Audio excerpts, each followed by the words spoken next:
Good evening. This is All India Radio. I am Valsa Williams and with me is Aditi Lumba with the evening news.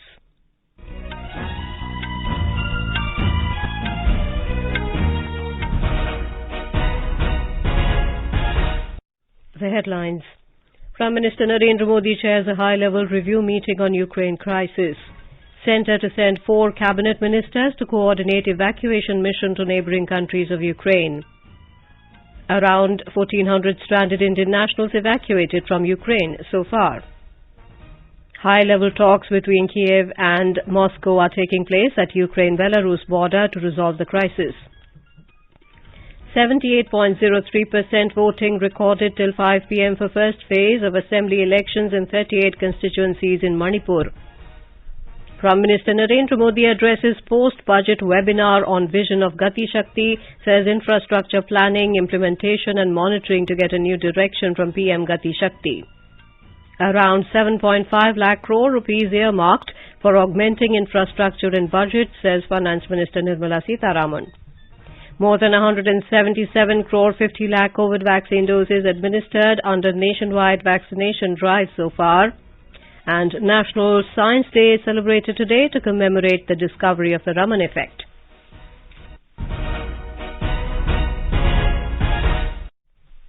With the new Omicron variant of coronavirus causing concern, we appeal to our listeners to be vigilant and get fully vaccinated and also help others, including children between 15 and 18 years, to get vaccinated. Please continue to follow these 3 simple steps to stay safe. Wear a face mask, maintain 2 gaz ki duri for social distancing, focus on hand and face hygiene. For any COVID-related information and guidance, contact national helpline numbers 011-2397-8046 and 1075. And now the news in detail. Prime Minister Narendra Modi is chairing a high-level meeting on the Ukraine situation.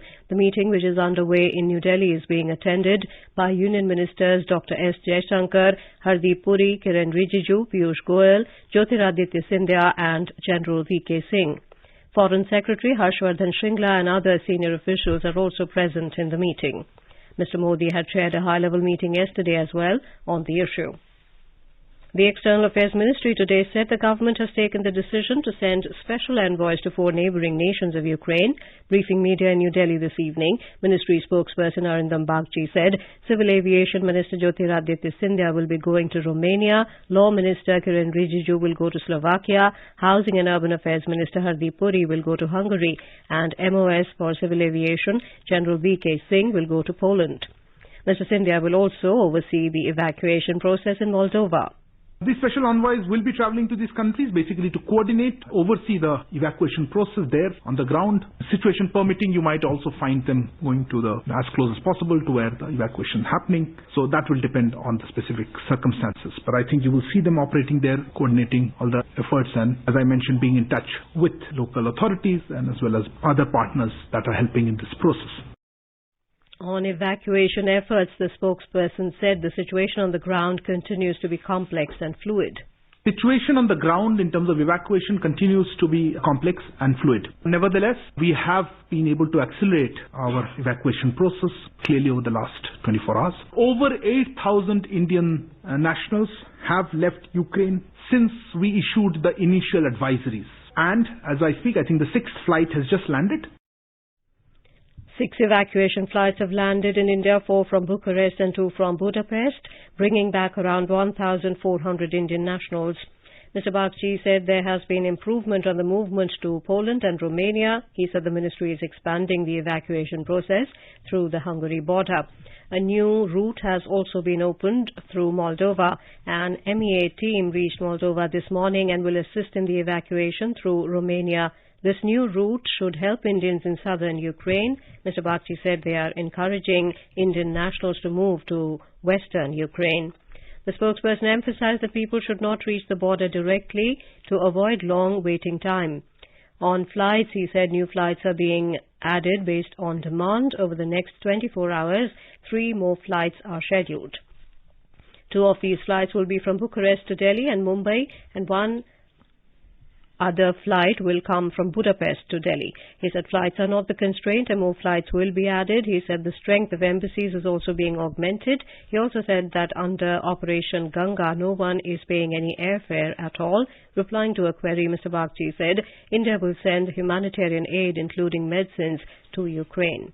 At the request of the ambassador of Ukraine, we will be sending humanitarian assistance to the people of Ukraine, including medicines, which they have requested. I don't have any additional details at this moment.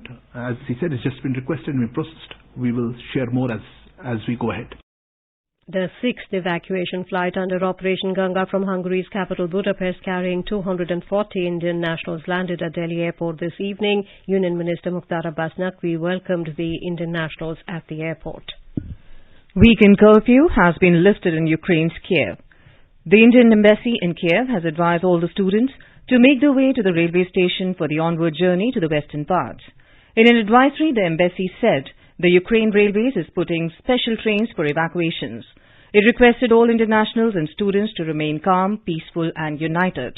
Indian students have been advised to remain patient, compose and not exhibit aggressive behavior while at the railway stations. The embassy said delays in the schedule of trains, even cancellation at times and long queues are expected. Indian students have been requested to carry their passport, sufficient cash, ready-to-eat meals, easy accessible winter clothing and only essential items to ensure easy mobility. The embassy said Ukrainians, both civilians and authorities, have been remarkably supportive in facilitating evacuation efforts of Indian citizens. Indian embassy in Bucharest today cautioned that some people are charging money to transfer Indian students from Romanian border to Bucharest. In a tweet, the embassy said all services provided by the embassy are free, including transport to Bucharest. It asked people not to pay any money to anyone. The embassy also asked Indian students from Odessa who are in shelters in Moldova set up by the Moldovan government to remain in the shelters. It said embassy officials are in Chisinau and will go to the shelters to facilitate evacuation. External Affairs Minister Dr. S. Jaishankar today discussed the Ukraine developments with Foreign Minister of Poland Zbigniew Rau. Dr. Jaishankar appreciated Poland's facilitation of evacuation of Indian students from Ukraine. In a tweet, the minister said his Polish counterpart's words of support in this regard are very welcome. In Ukraine, the government claimed that determined national troops of the country slowed Russia's advance and held on to the capital and other key cities, at least for now. Explosions and gunfire that have disrupted life since the war broke out last week appeared to subside around Kiev overnight as Ukrainian and Russian delegations are holding talks on Ukraine's border with Belarus. While Ukraine sent its defense minister and other top officials, the Russian delegation is led by Putin's advisor on culture. In the meantime, terrified Ukrainian families huddled in shelters, basements or corridors waiting to get out. Exact death tolls are still unclear. A UN official said more than 500,000 people have fled the country. The Russian ruble plunged nearly 30% against the dollar amid sanctions over Ukraine conflict. The Bank of Russia said it raised the rate to 20% from 9.5% to help cushion the impact of the ruble's slide. It came as the UK, along with the US and EU, cut off Russia's banks from financial markets in the West, prohibiting dealings with the central bank, state-owned investment funds and the finance ministry. Union Finance Minister Nirmala Sitharaman has said the Union budget has laid the roadmap for the development of the country's economy for the next 25 years, called the Amrit Kal. We've also taken a futuristic call about India going through the next 25 years, leading to India at 100, wherein we looked at adapting technology in various spheres of life, whether it is from agriculture or looking at the ways in which startups in India have spread the innovative solutions for very many of our issues. So spread the digital programs to medicine, to education, to agriculture, to even learning, universities and so on. Addressing the Doordarshan conclave on the budget in Chennai this afternoon, she said 7.5 lakh crore rupees has been earmarked for augmenting infrastructure alone in the budget. She said there is a provision to make 1 lakh crore rupees available to the states for spending for infrastructure projects as interest-free loans with a repayment period of 50 years. When asked about the impact of the ongoing Ukraine war on the nation's economy, Minister Nirmala Sitharaman said different central departments dealing with the economy are assessing the situation and a clear picture would arise after some time. The polling for the first phase of the 12th general election to Manipur Legislative Assembly has concluded peacefully and successfully in Manipur today. The voting for 38 assembly constituencies was commenced from 7 a.m. and continued till late this evening. Large number of voter turnout for voting, and the polling even continued in some polling stations with special arrangement of lights. The voting was conducted at 1,721 polling stations spread across 6 districts of the state, and the overall polling percentage as per reports available till 5 p.m. are recorded at 78.03%. However, the election authority said the final voter turnout percentage will be available after the return of the polling parties. More from our Imphal correspondent. With the successful completion of first phase polling in Manipur, the fate of 173 candidates, including Chief Minister N. Biren Singh, Deputy Chief Minister Y. Joykumar and 15 women candidates has sealed in the EVM machines. The final polling percentage is yet to be announced as polling officials detained in far-flung and shadow areas are yet to reach concerned district headquarters. Polling officials of most of the assembly constituency have reached district headquarters along with EVM machines and keep these machines in the strong rooms. Election authority has not announced repoll of any polling station till now. Incidents of damage of EVM have been reported in 7 polling stations in 5 scheduled tribe assembly constituency. JJ Thoksom, AIR News, Imphal. Campaigning has intensified for the remaining 2 phases of elections in Uttar Pradesh. Senior BJP leader and Prime Minister Narendra Modi today addressed political rallies in Maharajganj and Balia districts of Uttar Pradesh. In Maharajganj, the Prime Minister said the world situation is changing in the last 2 years. The world is going through several challenges right now. Nobody can remain untouched from this. Under this situation, it is very important for the country to be powerful. Addressing the gathering at Balia, he said the development of UP is his responsibility and priority. Other senior BJP leaders, including Amit Shah, JP Nadda, Shivraj Singh Chauhan, Yogi Adityanath, also campaigned for party candidates. Samajwadi Party President Akhilesh Yadav campaigned for party candidates in Basti district and said if his party comes into power, pension of 18,000 rupees per year will be given to women and needy citizens. Congress General Secretary Priyanka Gandhi Vadra led a roadshow in Balia district. Prime Minister Narendra Modi has said that Union Budget 2022-23 has laid a roadmap for development of India of 21st century.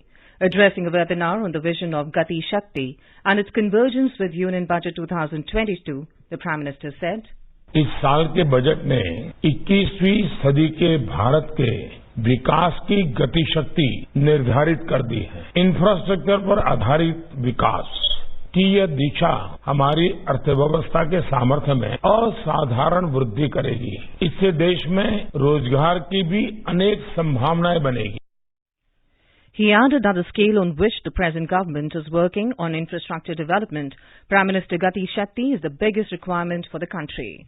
साथियों, आज जिस बड़े पैमाने पर हमारी सरकार infrastructure development पर काम कर रही है, उसमें पीएम गति शक्ति बहुत बड़ी हमारी एक आवश्यकता है, जो 22-23 में बढ़कर 7.5 लाख करोड़ रुपए हो गया है। ये लगभग 4 गुना बढ़ोतरी है। नेशनल हाईवे हो, रेलवे हो, एयरवे, वाटरवे हो, ऑप्टिकल फाइबर कनेक्टिविटी हो, गैस ग्रिड हो, रिन्यूएबल एनर्जी हो, हर क्षेत्र में सरकार ने इन्वेस्टमेंट बढ़ाया है। He mentioned that in this area, the government is moving forward with big goals. Mr. Modi said that Prime Minister Gati Shakti will help make infrastructure planning, implementation and monitoring of work in a coordinated manner and will bring down time and cost overruns of the projects. The Prime Minister said infrastructure is the biggest multiplier effect of investment as it improves ease of living along with ease of business. To strengthen cooperative federalism, the Prime Minister said the government has decided to help state governments with allocation of 1 lakh crore rupees and state governments can use this to develop multimodal infrastructure. Union Minister for Petroleum and Natural Gas Hardeep Singh Puri said that the petroleum sector will play a crucial role in the growth of Northeast. He said that oil production in the Northeast is likely to increase by 67% in the next 4 years from 4.11 million metric tons at present to 6.85 million metric tons.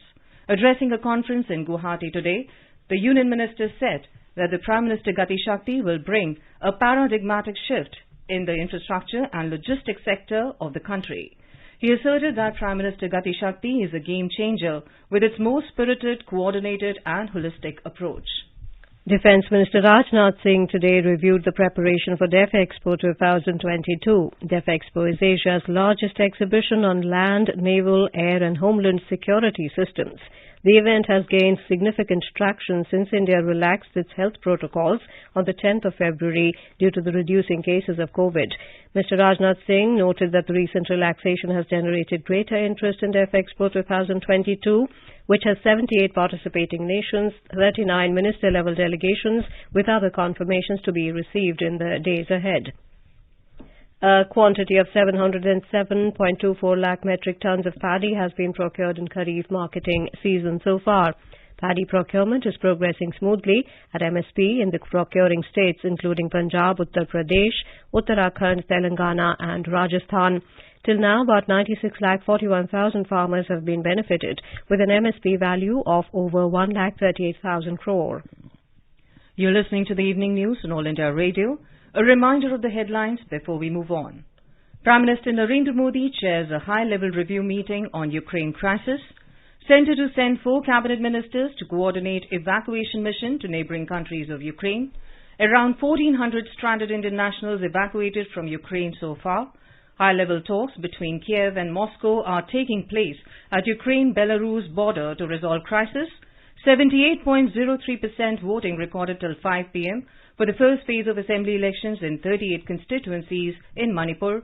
Prime Minister Narendra Modi addresses post-budget webinar on vision of Gati Shakti, says infrastructure planning, implementation and monitoring to get a new direction from Prime Minister Gati Shakti. Around 7.5 lakh crore rupees earmarked for augmenting infrastructure in budget, says Finance Minister Nirmala Sitharaman. More than 177 crore 67 lakh COVID vaccine doses administered under nationwide vaccination drive so far, and National Science Day celebrated today to commemorate the discovery of the Raman effect. For quick news updates round the clock, follow us on our Twitter handle at AIR News Alerts. अपने business को बढ़ाने के लिए लीजिए आकाशवाणी का सहयोग और दीजिए उसे बुलंदियों के पंख। आपका बिजनेस लोकल है या राष्ट्रीय, आकाशवाणी देती है उपभोक्ताओं तक पहुंचने का हर विकल्प। और अब तो आप घर, दफ्तर या दुकान पर बैठे बैठे कर सकते हैं आकाशवाणी के किसी भी केंद्र के लिए विज्ञापनों की बुकिंग। आकाशवाणी के विभिन्न चैनलों पर विज्ञापन देना सुलभ और सस्ता। बुकिंग है तो संपर्क करें 8700014242 पर। 8700014242।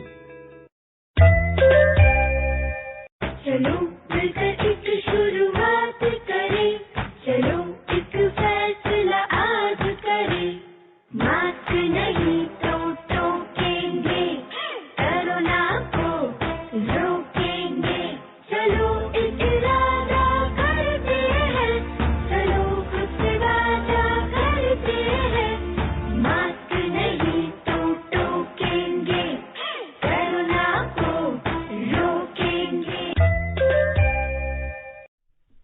Welcome back to the evening news. India's COVID vaccination coverage has crossed 177 crore 67 lakhs today. More than 15 lakh vaccine doses have been administered till now.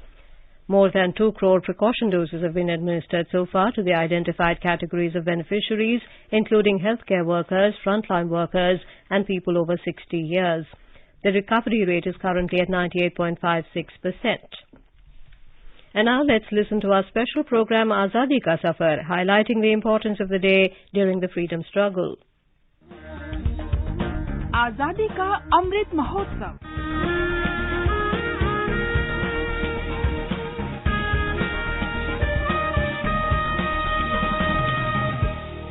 Azadi Ka Safar with AIR News.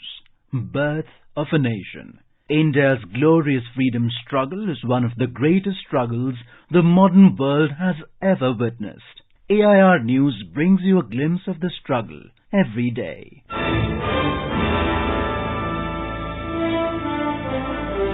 On the 28th of February 1948, the last batch of British soldiers left India.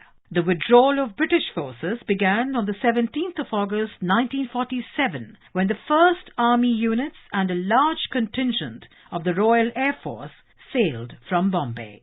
Concluding the phased withdrawal, the 1st Battalion of the Somerset Light Infantry took out a ceremonial parade through the streets of Bombay and halted at the Gateway of India. During the farewell ceremony, guards of honor were provided by the units of the newly formed Indian Army. Both the Indian and British military bands exchanged salutes and played the other's national anthem.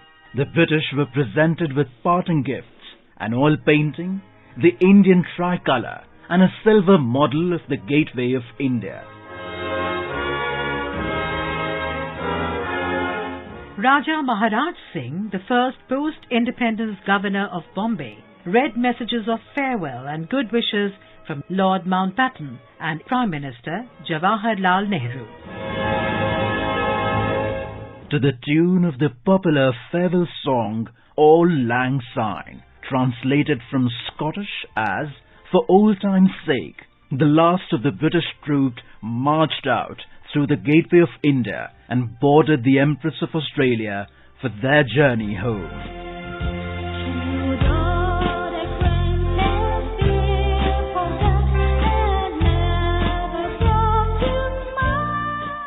We pay tributes to freedom fighter and first President of sovereign India, Dr. Rajendra Prasad, who died on the 28th of February 1963. A supporter of Mahatma Gandhi, Prasad was imprisoned by British authorities during the Salt Satyagraha and the Quit India movement. Upon independence in 1947, he was elected as President of the Constituent Assembly of India. In 1950, he became the first President of India and encouraged the development of education in India. In 1957, Prasad was re-elected to the presidency, becoming the only president to serve 2 full terms. He stayed in office for the longest term of around 12 years and later set up new guidelines for parliamentarians which are still followed. On his passing away, the entire nation mourned the loss, paying glowing tributes to his selfless life devoted entirely to the service of the people of India. The then Speaker of Lok Sabha, Hukum Singh, had observed, "A great freedom fighter and an ardent patriot. As President of the Constituent Assembly, he guided its deliberations with patience and foresight. He was the first President of India in very difficult and formative stages, an intellectual endowed with humility and humanism. He had worked among the poor and lowly and understood their difficulties. He maintained the dignity of the office and yet lived a simple and dedicated life. He laid foundations and established traditions worthy of the constitutional head of a state." In the Rajya Sabha, its chairman, Dr. S. Radhakrishnan, eulogized the noble qualities of Rajan Babu in the following words. "It may be said of Rajendra Prasad more truly than of anyone else that he was a perfect gentleman, the embodiment of the best in Indian life, a symbol of the good Indian. His services to the nation have already become a saga in the history of the emancipation of our country."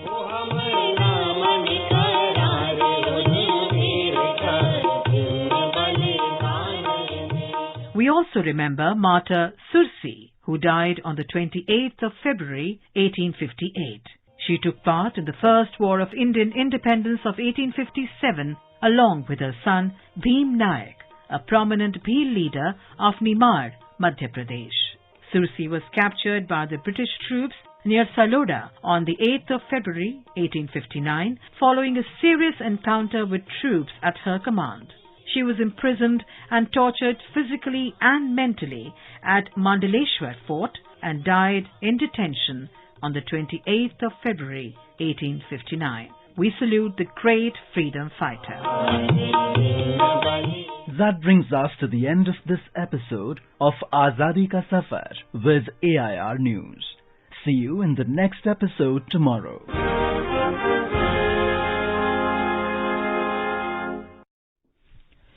The Oil India Limited has reported 152% growth in the profit after tax for the period ended in 31st of December last year.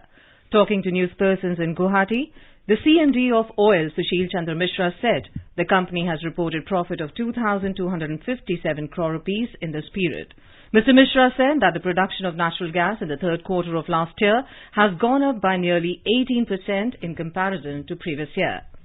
Ms. Madhubi Puri has been appointed as the new chairperson of market regulator Sebi. She is the first woman chairperson of the Securities and Exchange Board of India. Ms. Puri is the former head of ICICI Securities, also served in Sebi as a whole-time member.